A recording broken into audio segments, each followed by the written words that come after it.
Hey guys, this is Wade with Learn Easy Guitar Tunes. I figured I'd get a little bit real with you today and kind of let you get to know me a little bit better. So I have been playing guitar for close to 40 years. I know that dates me. In all those years, I've played in bands, and 9 years ago, I decided to start doing the solo thing. So I play out quite a bit by myself. And over those years, it got me thinking that there's probably 5 major things that every musician, whether you be in a band or if you're a soloing musician, they actually run into. The ironic thing is that I just played a show recently that had all these elements of things that go wrong that really affect musicians who are playing out. And so I thought it would be kind of interesting for you to get to know me a little bit better and what I do and some of the things that I encounter and that you might encounter should you actually become a proficient guitar player and go out and play with a group or play by yourself. All right, guys, number one is broken equipment. And I'm not saying that you go and break your equipment. I'm saying you have equipment that gets broken. So at this most recent show, I had shown up and the wind was blowing pretty bad. And here my microphone stood, and I walked away from my microphone for a while, only to come back and find that it was over on the ground, and I was on a trailer that's probably about 3.5 foot, 4 foot off the ground. So it's a pretty good fall, and it broke my mic. And I was a little upset, but I had a backup mic, and so I got to compose myself and put it back in there and put a new one in there and make sure everything's fine. But it's just one of those things where you never expect that everything that you have is going to be degraded because you're playing out. And I've had situations before where I've seen, I had a band member in the past, and he had a little bit too much to drink, and he tripped and he fell and he landed on the keyboard player's keyboard stand and bent it all to like a pretzel, and it's only made of aluminum, and so it was toast. But definitely having broken equipment is not something that you look forward to, but it's definitely something that you encounter from time to time. All right, guys, number two is inadequate accommodations. Now, you're always going to be promised the world. Before I tell you my story about what happened to me, I want to tell you a story about the first band I was ever in. We got a show booked where we got to play for free, and we were going to play in front of a grocery store, and we were just young, okay? And so they asked us what we needed besides electricity, and we said we needed a trailer to be on. And we're a full 4 or 5 piece band. And so we show up at this show, and here in this parking lot is a Lawnmower trailer. We couldn't even get the drummer on it. And it was just like, this is really what you thought that we could actually sing on? So at the most recent show, they told me that they'd put me on a trailer and everything, and they told me it would be in shade and that I would be right next to an electrical pole. So I show up, and here's this trailer sitting out in the middle of nowhere, and I'm looking around, and I'm like, there is no shade. I was completely in the sun, and where I live, it's been running pretty hot lately. So that's the first part of the inadequate accommodations. But then when it came down to me getting everything set up, I then looked over and noticed that the utility pole that had the electrical outlet on it was probably 25 yards away. So needless to say, I didn't have an extension cord long enough to be able to reach that, because I only have extension cords that are necessary for on stage or short little distances. So they had to send somebody home to get a long utility extension cord, and they provided it to me about 10 minutes before I was to go on. So I hadn't even had a sound check or anything. So just remember, guys, that if you ever get in the situation where you're playing out and they're always going to want you to come and they're always going to promise you the world, but when you get there, just be realistic about the fact that it's not always going to live up to the expectations of what you were promised.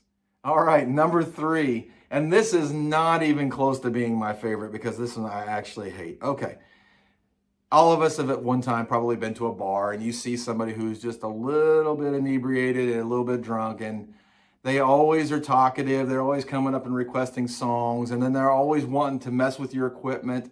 I will tell you this, guys, never let somebody who's drinking anywhere close to your equipment. They can stay on the other side of you, but don't ever let them breach this threshold, because it's darker where you're playing, and they will trip over stuff, and inevitably you'll go back to number one, which means you break equipment, and you don't want that to happen.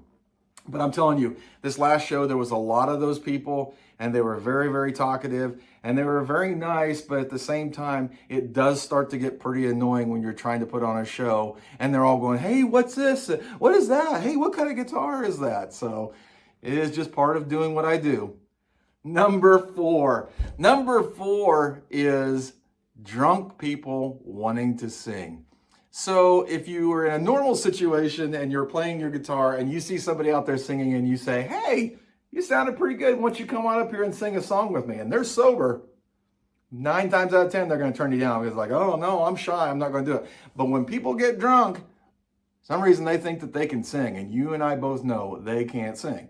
So the other night I had 2 instances where I had people who were drunk and they wanted to sing. We're going to talk about the first one. The first one was pretty good. The guy said that he'd like to get up and do a parody of a Morgan Wallen song. And I happen to know the song. I actually did a lesson on here. And he wanted me to play along with it. And I broke my rule, but I was tired. And I figured, well, if I can get him to sing one song, that's one less song that I have to do. So anyway, he gets up there and we run through the song. And remember, I'm a one-man act.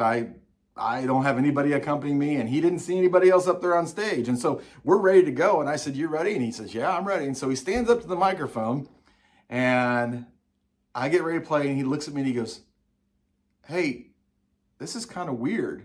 I said, well, how is it weird? He says, well, it's just your guitar. And I said, yeah. And he says, well, can you maybe put some drums or some keyboards behind it? And I look at him and I said, I look around the stage and I said, and how would you propose that I do that? And he just kind of looked at me and he says, oh, I don't know. So we got through it, and it was not good, but it gave me a break. The second guy came up to the stage, and I got these lights in my face because I can't see anything. And he says that he wants to sing. Well, I'm not, the guy can barely walk, okay? Next thing I know, he's on the ground, laying on his back, almost whining, saying, fine, you don't want me to sing, I got a good voice. I don't know why you won't let me sing. And I can't see this guy because the lights are in my eyes, but I can hear him and maybe see just little elements of him. And I'm trying to play, and at this point, I've gone over from being annoyed to almost having a hard time singing because this guy is cracking me up that he's down there like a little 2-year-old trying to cry because he couldn't sing. All right, guys, number 5 that you are going to encounter if you are a live playing musician, and number 5, what happened to me the other night, which is lost or left behind equipment. Now, I didn't lose anything of major value. Occasionally, you may leave a cord behind, you may leave a capo behind, or something along those lines. So, as I told you earlier in this video, the wind was blowing really hard. And I have several extra picks that I have laying around. And I'm in the middle of playing Jet Airliner by Steve Miller. And that's about how it sounded after I lost the pick out of my hand and went to reach for the extra picks that I had laying there, and they were gone. They had blown away in the wind. So not only did I lose a pick, I lost all my picks right there. So I had to finish playing that song with my thumb, going.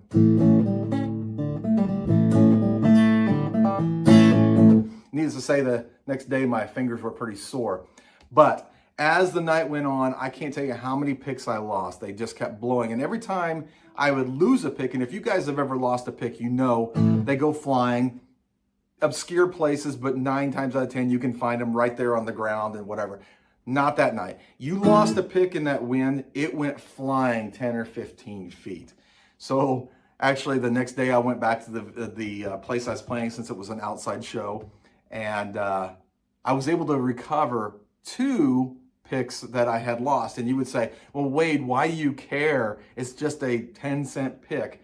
I'm kind of picky about my picks, no pun intended. I like the ones that get worn down and actually get broke in, compared to the ones that are pretty firm that need to be broke in. The ends are really pointed on the firm new ones, and I kind of like them where they're a little bit worn down. So that is it. I went back and recovered 2 of my many picks that I had lost. So guys, I thought maybe you'd like to get to know me a little bit better on a personal level. So I handpicked a song for you right up here that goes along with all those people that I encountered the other night, except they didn't stay home. They were going out and they were all rowdy friends. Take care, my friends.